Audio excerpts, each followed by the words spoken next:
राजा की दुविधा। चतुर चोर की कहानी। एक समृद्ध राज्य में, जिस पर एक न्यायप्रिय और निष्पक्ष राजा का शासन था, अर्जुन नाम का एक कुख्यात चोर रहता था।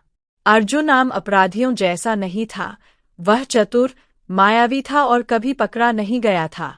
उसके कारनामे दूर दूर तक जाने जाते थे, लेकिन उसका एक अजीबोगरीब नियम था, वह कभी गरीबों से चोरी नहीं करता था। वह केवल अमीरों को ही निशाना बनाता था, और सबसे खास तौर पर शाही महल को। अपने आपराधिक जीवन के बावजूद कई लोग उसकी बुद्धि और चालाकी की प्रशंसा करते थे। राजा, महाराजा वीर इस चोर की कहानियों से हैरान और निराश दोनों थे। एक शासक के रूप में, जो न्याय और व्यवस्था बनाए रखने पर गर्व करता था, उसे इस बात से बहुत परेशानी हुई कि यह अपराधी, चाहे कितना भी चतुर क्यों न हो, पकड़ से बचता रहा। अर्जुन ने शाही खजाने से कई बार चोरी की थी, यहाँ तक कि राजा के सबसे सतर्क रक्षकों को भी चकमा देकर निकल गया था। एक दिन, एक और चोरी के बाद, राजा ने अपने सलाहकारों को बुलाया। यह जारी नहीं रह सकता, महाराजा वीर ने अपने भव्य सिंहासन कक्ष में चहलकदमी करते हुए घोषणा की। यह चोर राजमुकुट का मजाक उड़ा रहा है। मुझे इसे एक बार और हमेशा के लिए पकड़ने का कोई रास्ता ढूंढना होगा। सलाहकार, बुद्धिमान होने के बावजूद, असमंजस में थे। उन्होंने हर रणनीति आजमाई, महल के पहरेदारों को मजबूत किया और चोर के सिर पर इनाम भी रखा, लेकिन कोई फायदा नहीं हुआ। आखिरकार, एक बुजुर्ग सलाहकार बोला। महाराज, सलाहकार ने सावधानी से कहा, यह चोर कोई साधारण अपराधी नहीं है। उसे चुनौतियों से फायदा होता है। शायद उसे बलपूर्वक पकड़ने के बजाय हम उसे बुद्धि की परीक्षा में फंसा सकें। राजा की आंखें चमक उठीं। बुद्धि की परीक्षा, तुम कहते हो? आगे बढ़ो। चोर को अपने महल में अपराधी के रूप में नहीं बल्कि अतिथि के रूप में आमंत्रित करो, सलाहकार ने सुझाव दिया। उसे कोई चुनौती, कोई पहेली या कार्य दो जो उसकी चतुराई को परख सके। अगर वह असफल होता है, तो वह न्याय के सामने आत्मसमर्पण कर देगा। अगर वह सफल होता है, तो आप उसे जाने देंगे, लेकिन उसे वादा करना होगा कि वह फिर कभी राजमुकुट से चोरी नहीं करेगा। महाराजा वीर ने इस विचार पर विचार किया। यह अपरंपरागत था, लेकिन वह जानता था कि केवल बल प्रयोग से अर्जुन को कभी नहीं पकड़ा जा सकता। यह मन की लड़ाई थी। राजा सहमत हो गया, और जल्द ही पूरे राज्य में यह बात फैल गई कि महाराजा वीर कुख्यात चोर अर्जुन से मिलने की कोशिश कर रहे हैं। किसी को उम्मीद नहीं थी कि अर्जुन आएगा, लेकिन सभी को आश्चर्य हुआ कि वह आया।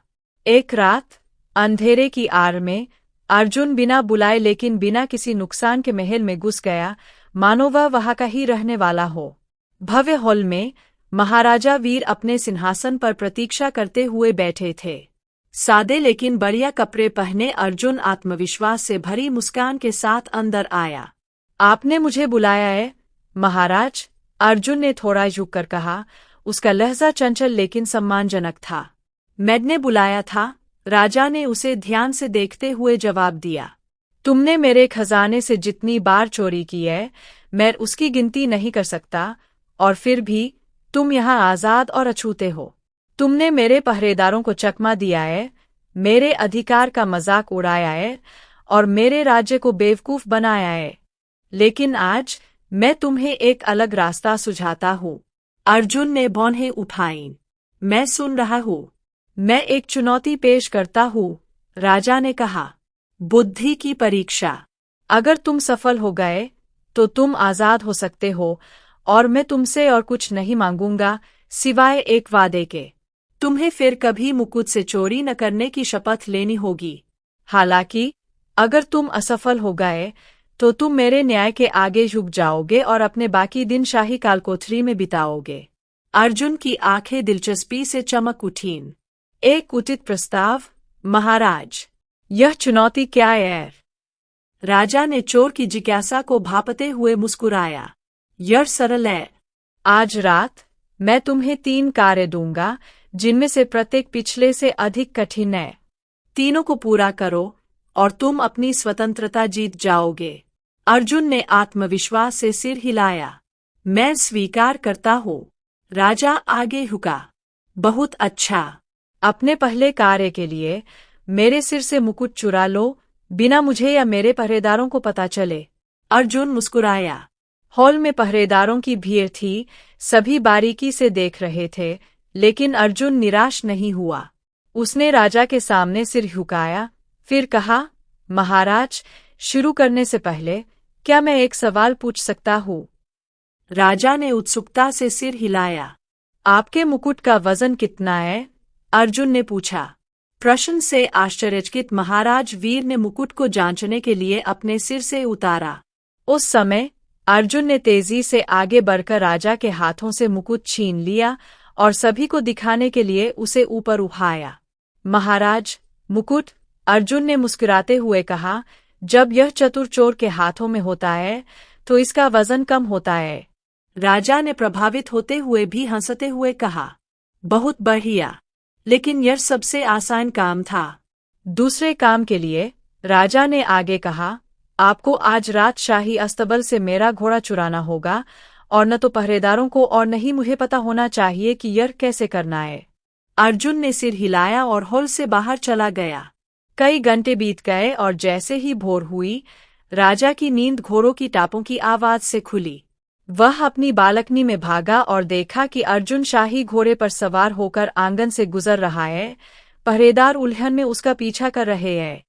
उसने रात के अंधेरे में घोड़े को चुरा लिया था और किसी को पता भी नहीं चला, लेकिन बहुत देर हो चुकी थी। राजा हंसा, इस बार जोर से।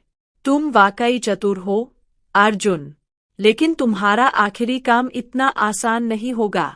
अपनी तीसरी और आखिरी चुनौती के लिए तुम्हें मुझसे कुछ ऐसा चुराना होगा जिसका मुझे एहसास भी नहीं है कि मेरे पास कुछ है। अर्जुन विचारमग्न दिखाई दिए। वे एक क्षण के लिए चुपचाप खड़े रहे, फिर राजा के पास पहुंचे। महाराज, आपने मुझे इस चुनौती में बहुत सी दौलत दी है, एक मुकुट, एक घोड़ा, लेकिन मेरा मानना है कि आपके पास इनसे कहीं अधिक मूल्यवान कुछ है। और वह क्या हो सकता है?